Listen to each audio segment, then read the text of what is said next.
Sosok pemuda berinisial D kini tengah menjadi sorotan tajam publik. Pemuda yang berprofesi sebagai buruh pabrik ini tega melakukan aksi keji, menusuk seorang driver ojek online bernama Agus Tejo hingga tewas di kawasan Villa Taman Bandara, Kosambi, Tangerang, Banten. Peristiwa berdarah ini terjadi pada Minggu dini hari, 12 Juli 2026. Tidak hanya menghabisi nyawa korban, D juga menggasak sepeda motor PCX dan ponsel milik Agus. Pelarian D akhirnya terhenti 2 hari setelah kejadian. Kabid Humas Polda Metro Jaya, Kombes Budi Hermanto, mengungkapkan bahwa D berhasil diamankan pihak kepolisian pada Selasa dini hari, 14 Juli 2026.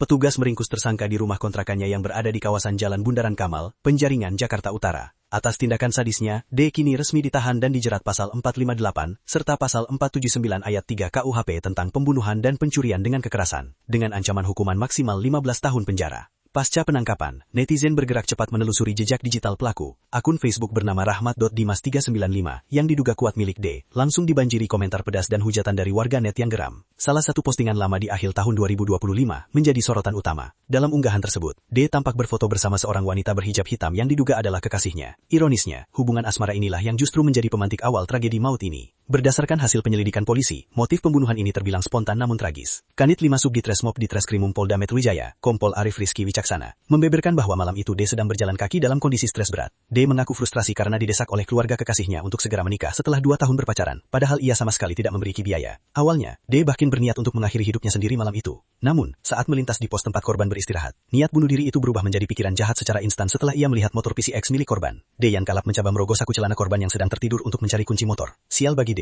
Agus terbangun dan langsung memberikan perlawanan. Panik aksinya ketahuan. D langsung menghujamkan pisau ke leher korban hingga tewas di tempat. Sebuah keputusan instan yang salah, yang kini harus dibayar D di balik jeruji besi.